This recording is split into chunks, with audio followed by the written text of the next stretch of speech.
Fshati Popinar në bashkinë Dibër ndodhet 1000 metra mbi nivelin e detit, por jo shumë larg rrugës nacionale Maqellar-Peshkopi dhe është ndër ato fshatra që jeton vetëm me buqësi. Por nëse në zonat fushore përdoren mjete agregate, në Popinar toka ende punohet e lëvrohet me kafshë pune. Njëri nga banorët Ilir Turshilla shprehet se buqësia është e vetmja mënyrë për të nxjerrë të ardhura ekonomike. Ai është bashkë me familjen e tij duke shkulur patatet sezonale, për të cilat thotë se nuk di se çfarë të bëjë me to. Mungesa e mbështetjes së shtetit në garantimin e tregut bën që prodhimi të mbetet çdo vit stok. Turshilla thotë se patatën e bën në kavalet për ta ruajtur nga prishja dhe ta shesin gradualisht. Kjo është e vetmja metodë tradicionale që mund të ruajnë prodhimin. Për shkak të mungesës së investimeve, fshati është thuajse i braktisur totalisht. Me patate, me kual, pa mjeta po gjyq. Parment për ato luftës.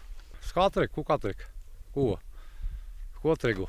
Ku tregu, i prodhojmë, zikvëqojmë. Kjo prodhimion, punojmë me shkët. Do s'ka mas një ndim, as një ndim s'ka iq, nuk ka. Ambulant s'ke, spital s'ke. Jo, 8 muajt jenë. Sot, jo si shpajnë shumë, po asa për nënë sot 20 familje. 6 dhajt, a 7 dhajt. Shumë ka pas, po ka lik, arsia, shëve vetëma.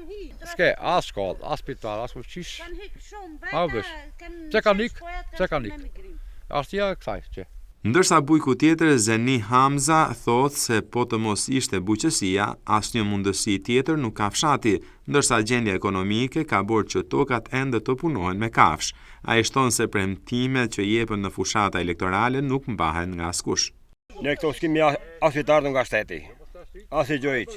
Me buqësi, ne patatën e gjo, ku shajten, një pjesë kalbë, një fugim pronjave, tokat i punim me kual, me plug, me parmend, sinkone e jeshme. Ambulante gjoj, jo, shkolle, ka për shkimi, as i gjo shkimi ne këto.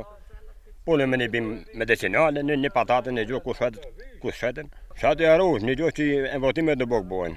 Mazala njës mund, një problem shkimi me shmërin punë. Banorët e Popinarit shpresojnë që shteti dhe pushteti vendor të kthejnë në vëmendjen edhe tek ata.